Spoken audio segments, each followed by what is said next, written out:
Hello everyone, welcome to Dnyanadeep.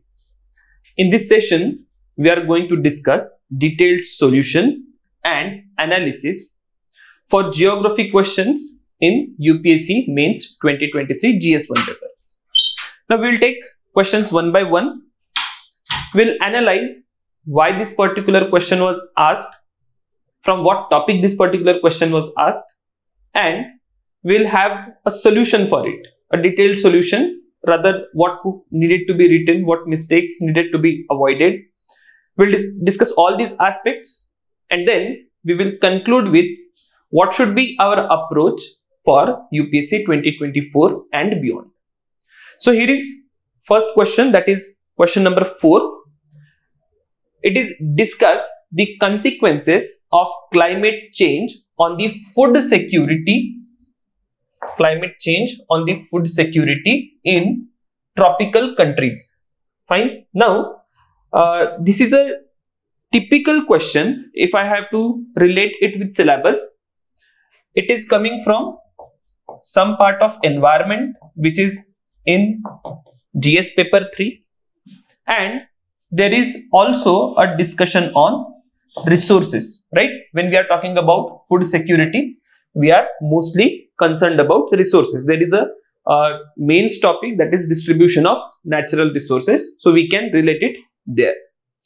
Now, environment, surprisingly climate change is there, so there is one environment ka topic in GS paper 1 syllabus, the last topic which you can find, that is about the critical changes in flora and fauna, but those critical changes are nothing but also related with climate change, and similarly there will be environment topic in GS3, and we have more often seen the line between GS1 and GS3 typically in the areas of geography and environment. It's very thin.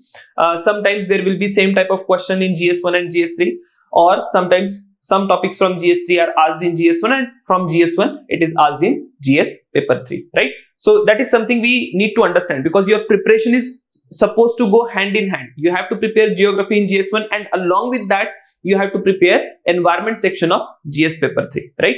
So that is how you are supposed to prepare. Only then you will be able to tackle these questions well. Now look at the nitty-gritties of this question. One issue we are dealing with, that is climate change. What we have to address, the issue of food security, and typically in tropical countries.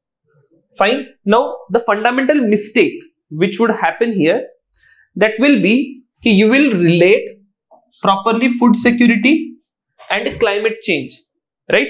But you will miss this dimension, that is you have to address the issue of food security which is going to come in tropical areas as a result of climate change. Now, why this question was asked, if I have to answer this part, this is nothing but a contemporary issue. Fine. All across geography or environment, we time and again discuss climate change and its effect. So you anyway needed to prepare this particular part. Another dimension, if you want to take, continuously assessment reports are being published by IPCC. So from that particular angle again, this particular topic becomes very important, and there is a continuous debate. Maybe for last 10 years I am listening to this debate, that the effect of climate change are much more pronounced in tropical areas, right? So this is a theme from where this particular question has been asked. Contemporary issue ही है, तो इसमें आपको कोई बहुत ज्यादा नहीं पता होगा ऐसा कोई चांस भी नहीं है, ठीक है? तो एक commonly you will read it for prelims, you will read it for mains multiple times. So that is how it keeps on appearing. Now let's talk about what intro can be given in this particular part. Now these type of question can be best dealt with a fact-based introduction. Now when I say fact-based introduction, please have some facts ready. Facts regarding poverty, facts regarding hunger, facts regarding health, facts regarding education. You should have quick numbers for world and for India in terms of all these aspects. where you would be knowing what is the proportion of population which is facing the issue of poverty, hunger, health and education. And that particular fact can very well fit in this particular part. Now I'm talking about hunger. So there is a number which we need to understand, that almost 10% of world's population goes to bed hungry every day, and most of this population is located in tropical regions of Asia and Sub-Sahara or Sahara, or even most of the Africa, right? So how I am giving my context, look at here, I have given you a number. There are almost 10% of the population which is going to bed, but at the same time I am also addressing where this problem of hunger is more severe. When I say hunger, I am anyway addressing to what? I am addressing to food security. Since there is no food security, there is hunger, right? So 10% of population is going to bed hungry, which is mostly located where? In the tropical regions of Asia and Africa, right? So now I have addressed food security issue in the tropical region. Now, having mentioned this fact, I will move on to body, and in body part I have to first address in brief the effect of climate change in tropical region. If I am able to identify or I am able to put the effect of climate change in tropical region, automatically I move towards the issue of food security. So I may draw a sun diagram. In that sun diagram I can show what are the various effects which are there as a result of climate change in tropical region. Here I will typically pick only those issues which have effect on food security. Now when I am addressing the issue of climate change on tropical region, one thing I witness here will be climate extreme. Fine. As there is extreme climate, there are frequent droughts and frequent floods. At the same time, the weather or climate in tropical region has become unpredictable. So we all know India or many countries all across the globe are facing unseasonal rains. Fine.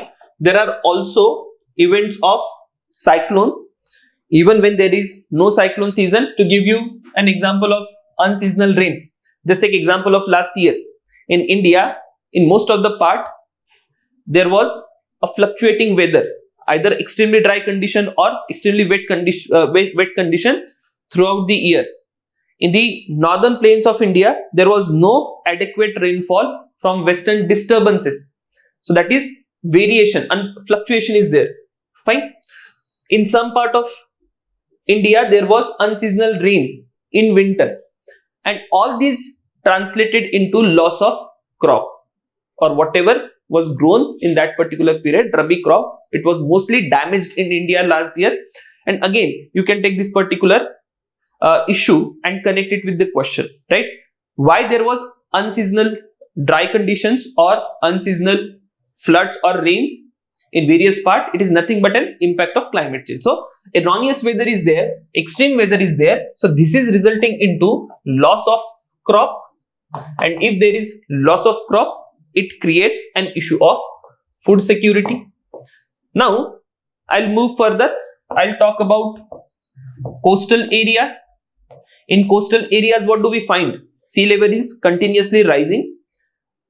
If you look at typically India, let's look at eastern coast. In eastern coast of India is known for a lot of paddy production, and that paddy production is getting hampered as there is a rise in sea level. As a result of rise in sea level, saline water is entering into the farmlands of coastal areas, and it will result into salination of land, resulting into loss of fertility, lower production. In most of the coastal belt of West Bengal, Andhra Pradesh and Tamil Nadu, we are witnessing this type of situation. So ultimately what is happening? Ultimately there is a crisis. Otherwise, our production of paddy and wheat is very robust. But in last few years, what we have found? We have found that there is loss of crop because of unseasonal weather. Another important point I can highlight here is melting of glaciers, right, in the upper reaches of Himalayas, as a result of which the lower riparian regions are facing paucity of water because there is no enough supply of water by these glaciers in the Himalayas, and ultimately it is again going to affect the food crop cultivation in the regions of plain. So by and large, my discussion here was regarding India. I can also give some examples of Africa. Let's talk about the Sahelian region or the Sub-Sahara region of Africa. When I talk about Sahelian or Sub-Sahara region of Africa, these particular regions are witnessing a frequent drought-like situation. There is a frequent drought, continuous drought. Result is there is no availability of water, and as there is no availability of water, food crisis has intensified in last few years. And this situation has arisen only as a result of what? Climate change. So these are few examples I am quoting here where I had to discuss the consequence of climate change on the food security in tropical countries, right? So you will mention all these issues, how there are problems. Now, having discussed all this, it will take major part of my body. There comes a question on what diagram to draw or what map can be drawn in this particular area. So in diagram, I can have a sun diagram where I will mention the effect of climate change in tropical areas. That can be one part. In map, I can draw a world map, and on that world map, I will show regions such as India, Africa, and some other countries in South Asia where we are having food security crisis. Fine. So that is how I'm going to deal with this particular question. Now, interestingly, you will find that there is a lot of content, right? Content की कमी यहाँ पर नहीं है. The point is how you are going to arrange your content, right? अब वो exam hall में ही आपको पता चलेगा. ऐसे नहीं होगा कि you can prepare a lot of things right at the beginning. So there are some things which need to be dealt in the exam hall. Now, no matter how much I say कि ऐसा लिखना है या वैसा लिखना है, but it will vary from person to person. I'm just giving you a brief idea on what you are supposed to think or what you are supposed to write. Moving on, again a consistent theme. Fine.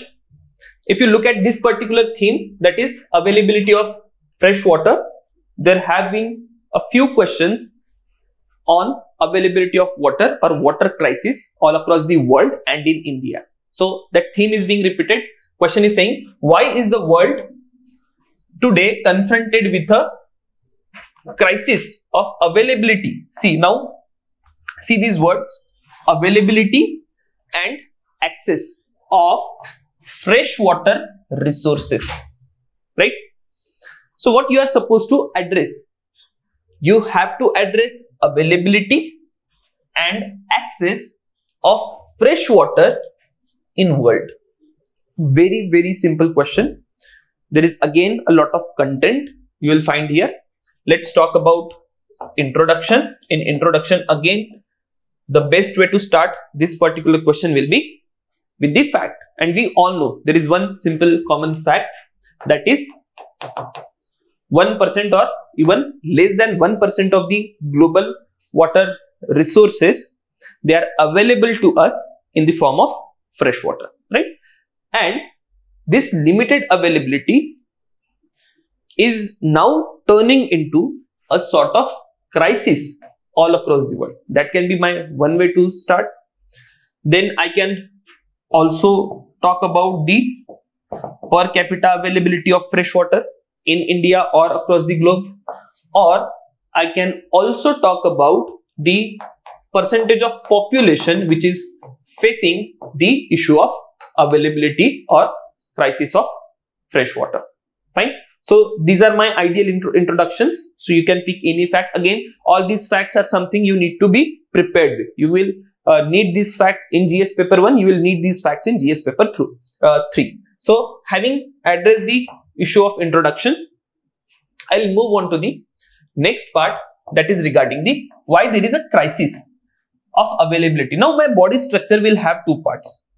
First part is crisis of availability, fine, and then there will be crisis of access. So this is something you needed to do. There should be clearly visible two parts, availability and access. Now I will first highlight why there is an issue of availability. In availability, the first topic I am going to mention is that is climate, right? So what we are facing, there is a rapid change in climate in last few decades, and as a result of this particular phenomenon, what is happening? We have again same, if you look at words, they are getting repeated, content is getting repeated, but I just have to modify or mold this particular content for the requirement of the subject. Now there is a issue of climate change. When there is issue of climate change, it is resulting into extreme weathers, so there are floods and droughts. But when it rains, all you have witnessed these days, if it doesn't rain, it doesn't rain at all.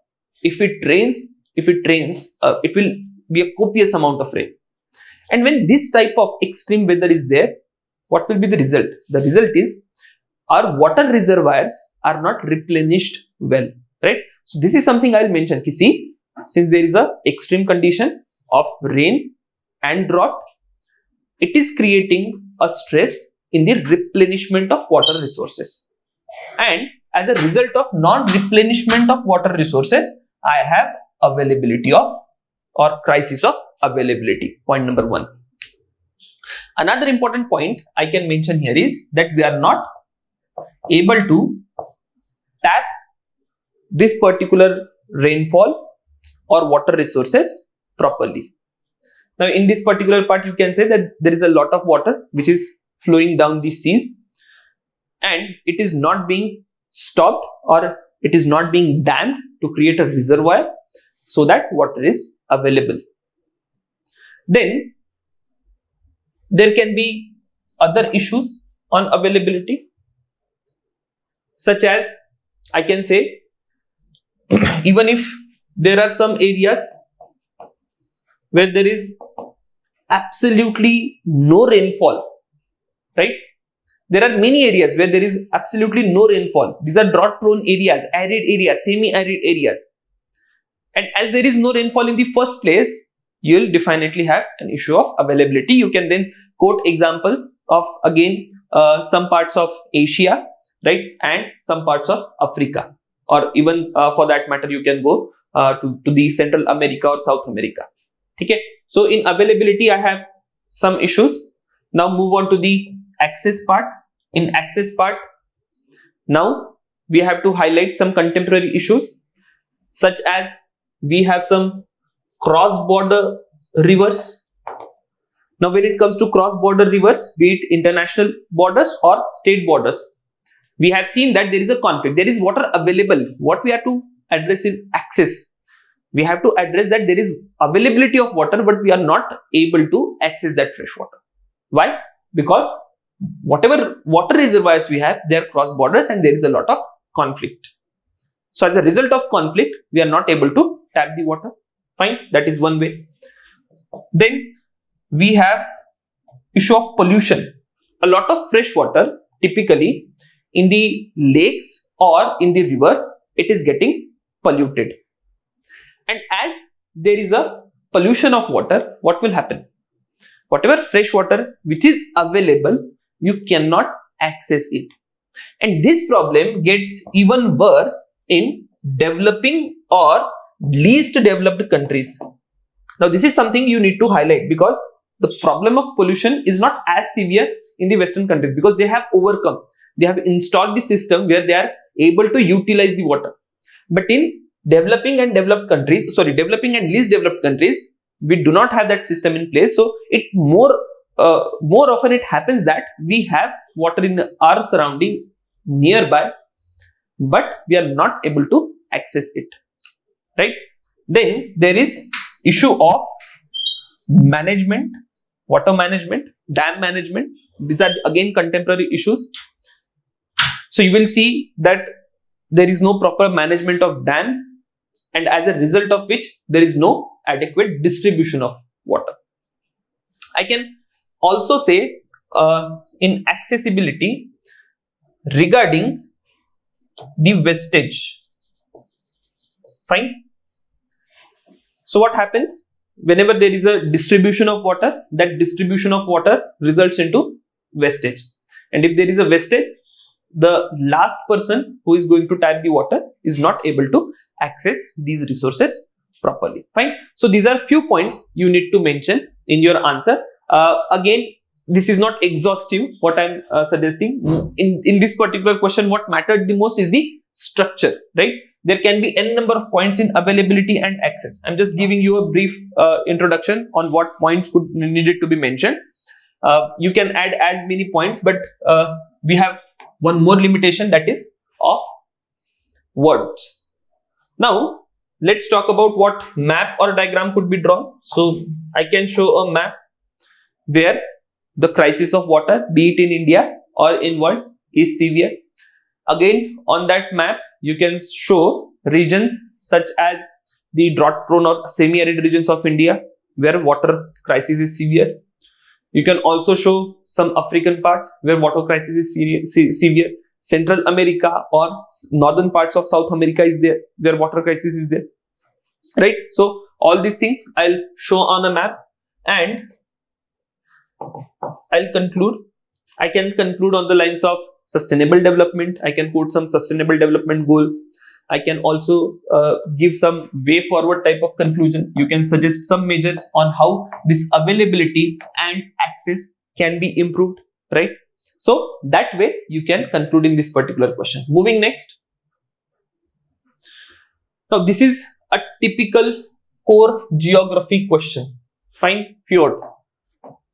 Last year also we had one question on primary rocks. There were two questions rather which I find from core geography. One was on primary rocks, and there was another question on the troposphere, right? That was core geography. Typically these type of questions are asked in optional, and that is why time and again I say the line between geography GS and geography optional is getting thinner and thinner day by day.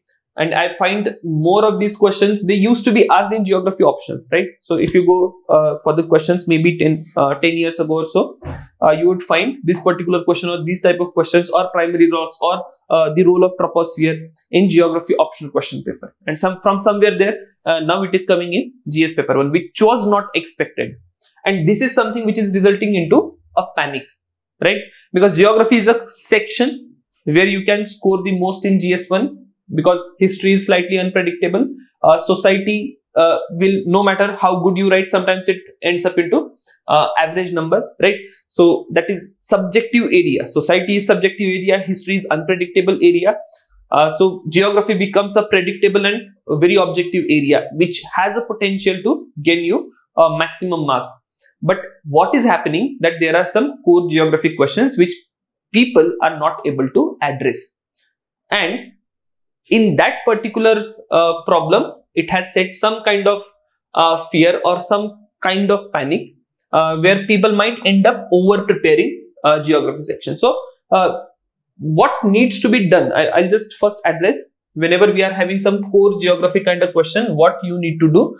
My only submission here is prepare for prelims geography very well, right? And again, like that has also been a neglected area in last few years. I have seen a lot of people, they are neglecting geography, and they are not, the reason is like there used to be very less questions from geography in prelims, and that is why they would ignore geography altogether. Typically, whenever they would prepare geography, they would focus only on mapping, right? So mapping is very, very important. It fetches you marks, but it also needs to be supplemented with core geography areas such as geomorphology, climatology. Everything needs to be done properly, at least basic. जो आपका NCERT है, do NCERTs well, do GC Leong well, and you should be thorough with each and every single word which is given in 11th, 12th NCERTs and GCLEOM. If you have done this particular part, I don't think there is absolutely any need to bother. Now, this is a landform. Fine. When it comes to landform, there are around 74 landforms or 80 landforms are there in general, which we need to discuss. And you really cannot have descriptive notes on these particular landforms. So these are the areas where you need to have conceptual clarity, right? So what I demand or my suggestion is key, whatever you have in prelims, prepare that particular part well and have 100% conceptual clarity. If you have conceptual clarity on the areas in geography, half the work is done, or these core areas you can deal them with very well. If there is lack of conceptual clarity, you will blabber anything in this particular question. Most of the candidates would blabber anything and they would feel like I have written something. But these are the areas or these are the questions typically in geography where you cannot write man ki baat. Okay? So you need to be very specific. When question is asked how fjords are formed, you need to tell exactly and illustrate it with a diagram on how fjord is formed, right? And it will not take a lot of words. I'll just tell you how fjords are formed in 2 lines. There are only 2 lines or 3 lines I'll quote here. Okay? So first part is how fjord is formed. Next part, why do they constitute some of the most picturesque areas of the world? Fine.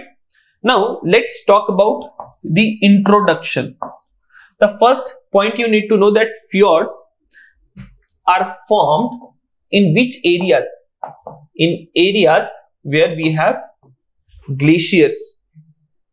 It is a glacial landform or a landform which is formed by glaciers. So in introduction, I will say that these fjords are glacial landforms.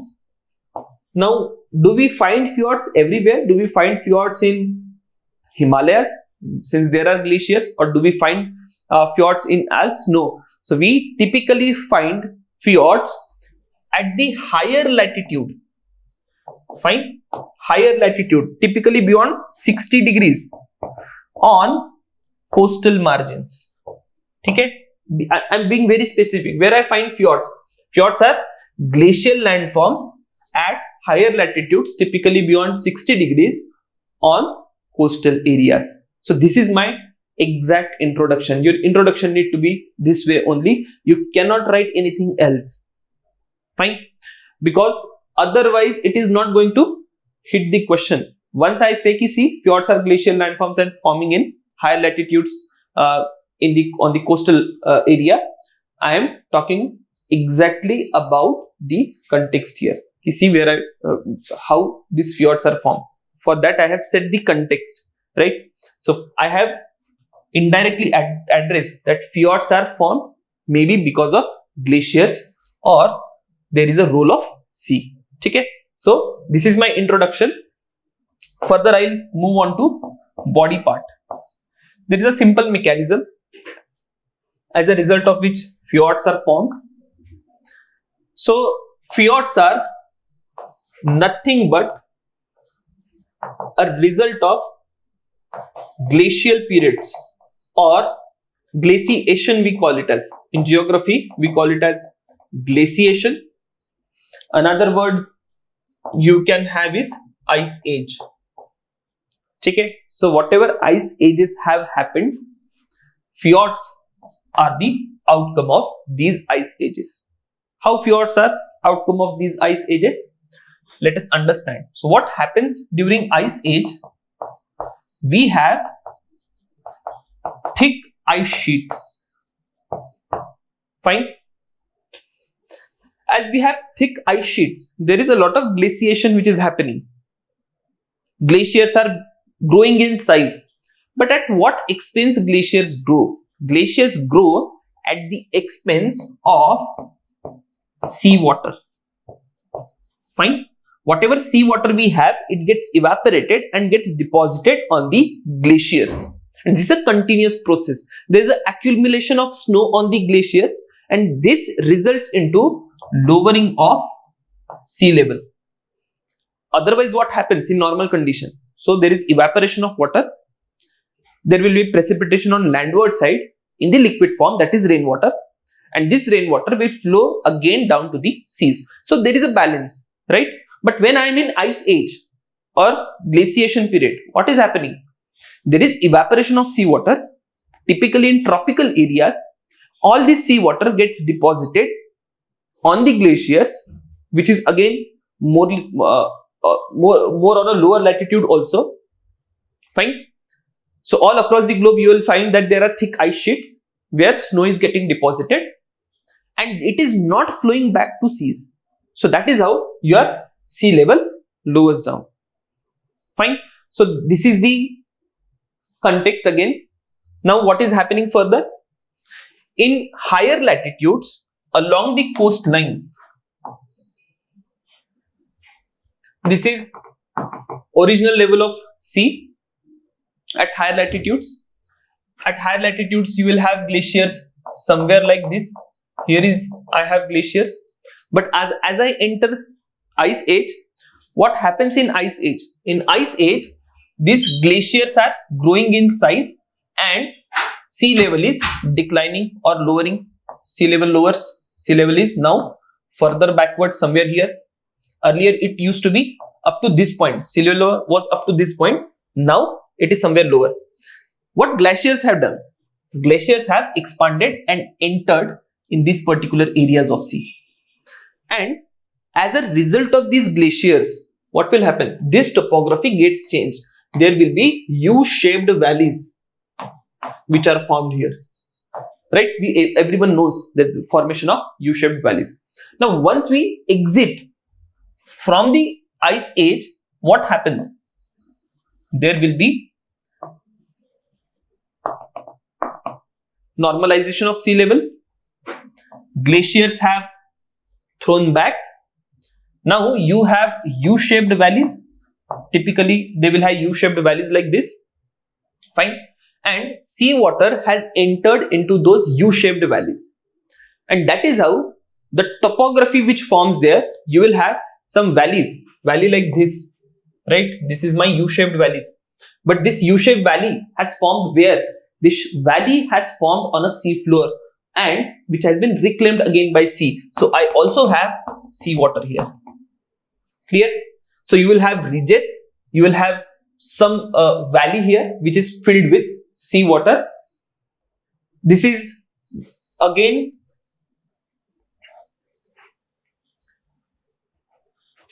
areas beyond 60 degrees latitude, and in those areas you will find that there is green grass which is growing, a thin layer of green grass during summer on the slopes of the mountain, and this particular water will either have a turquoise blue color or a deep blue color, and this result into a picturesque formation, a very beautiful formation. And all across the landscape you will find that there are U-shaped valleys like this, and these U-shaped valleys are filled with seawater, deep blue water, green slopes, and a picturesque landscape. So that is how you had to address this particular question. Now what also you need to add? You need to add a map, and you have to show where you will find these picturesque valleys. Typically I will find it in Scandinavian peninsula. You have to mention Scandinavia here, right? So Norway, Sweden, the northern parts of all these countries, you will find picturesque formation of fjords, and on map you should be showing these areas. Clear? So diagram भी बनाना है, map भी इसमें आपको दिखाना है. So that was about the question on fjords. Now don't have a mad rush and prepare in depth for all the landforms. There is like simple funda with landforms. You don't need to mug up, you don't need to make their notes. You just need to understand how a landform forms, right? Once you get the concept, there is absolutely nothing you need to address in that landform wala part, right? So whatever topics there are in geography, just have a conceptual understanding of it, and that should be sufficient. Clear? So that is what I had to address in this particular part. Moving on to the next part, very interesting question, and also to an extent I'll say that this question is sort of an injustice to most of the candidates. If you are not from Bhojpur or Bihar or Purvanchal is nothing but the eastern side of UP and some parts of Bihar. If you are not belonging to those areas, there is hardly any possibility that you would be knowing anything about this particular question. Now, what this question is asking about, why is the southwest monsoon called Purvaiya or easterly in Bhojpur region? How has this directional seasonal wind system influenced the cultural ethos of the region? Very interesting question. Now, maybe first part is easy to address if it clicks easterly. If you are thorough with monsoon or the concept of monsoon, first part can be addressed.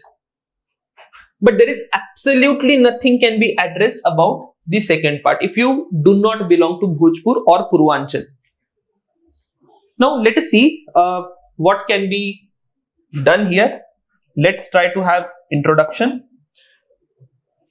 Now in introduction I can talk about monsoon, and I can say that Indian landscape is influenced by monsoon, be it its economy or the culture. And the effect of monsoon is found almost everywhere, from southern tip of India to the northern parts and even eastern parts, in terms of economy and cultural ethos. So that can be a very generic introduction.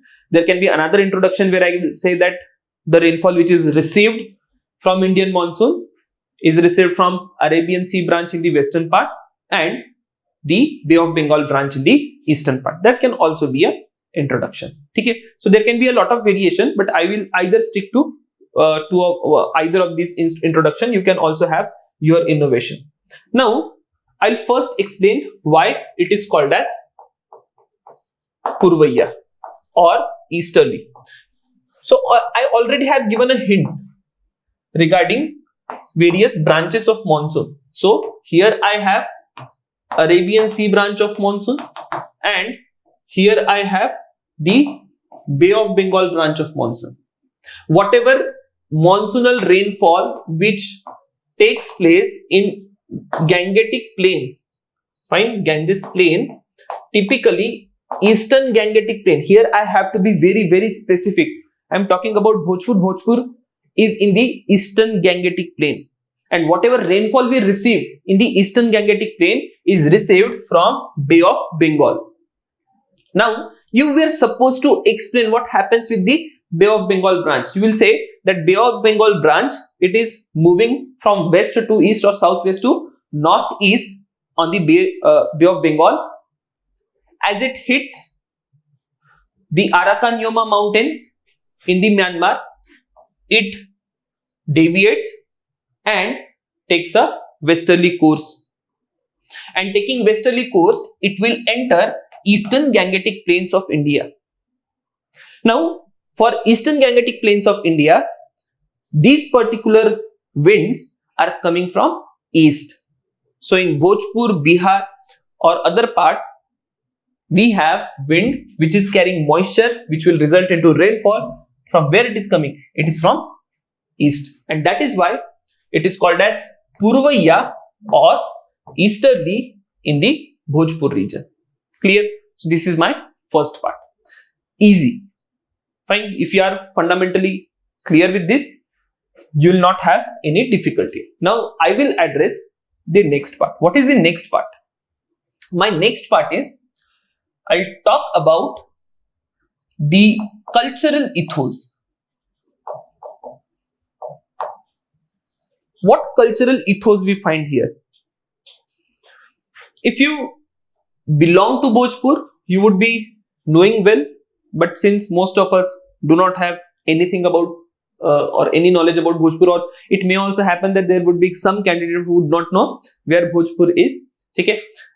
But I can have some generic answer on this. Whenever I am talking about cultural ethos, what I have to address, I will address something about festivals, I will address something about food, I can also address some issues of arts, right? So these are the things which I am going to address in this particular part. So let's talk about festivals. In festivals, if you go to Bihar or Purvanchal, there is one typical festival which is celebrated by women, is called as Sawan. Fine. Now it celebrates the month of Sawan, or Shravan we call it. That month is celebrated since there is a lot of greenery and women would wear a green sari on that particular occasion, and typically it is celebrated by women only. So it is also a kind of celebration where we celebrate mother nature, we also celebrate women power in some ways, right? So that is something you need to address. Fine. During the same period, you will find some songs or performances called as Kajri. This Kajri is typically based on monsoonal rainfall in this particular area, so that is also celebrated here. Clear? So it is again related in this particular part. In festival, you will find celebration of snake god. Nag Panchami is a big festival in this particular area, since it is a region of paddy fields, and in paddy fields you will find a lot of snakes. Wherever there is a copious amount of rainfall, you will have snakes there, and it is celebrated, right, as a Nag Panchami festival. So that is one part. Then the part of food, there is something called as Sattu. In this particular period, people from Purvanchal or this particular area, they eat some kind of a porridge. I won't say porridge. It's a mix of certain grains which is lighter on your stomach, since during the period of monsoon there is a lot of problem of infections and you are not able to digest food well. So this is some lighter food. Sattu is consumed in a great extent. So I also have not much of a knowledge regarding other culinary delicacies here. In food, you can also say that this monsoonal rainfall result in paddy cultivation, and if you go to these eastern parts, they mostly consume rice, right? So rice is their staple. Fine. In the northern parts, what we have, wheat is staple. In eastern parts, rice is the staple. So I can say that there is a lot of consumption of rice. When it comes to arts, monsoon is reflected in various forms. If you take example of Mithila arts, in Mithila arts you will find there is a lot of reflection of monsoon via water bodies, via rivers, lakes, fishes, so on and so forth, right? So again, I'll mention this particular part when it comes to art. In festivals, I have addressed what festivals are there. Food I have addressed, and arts I have addressed. Some songs, performances also we need to be aware about. Food में एक और point हो सकता है that there is a good consumption of fish. Since there is a lot of rainfall, water bodies are filled with water. If you look at the geography here, these are the regions of middle or lower plain. A lot of oxbow lakes are formed in these particular areas, and as a result of oxbow lakes, there will be a scope for fishing, and that is why fish is also a part of the culinary delicacy or food culture of the regions of eastern India. Fine.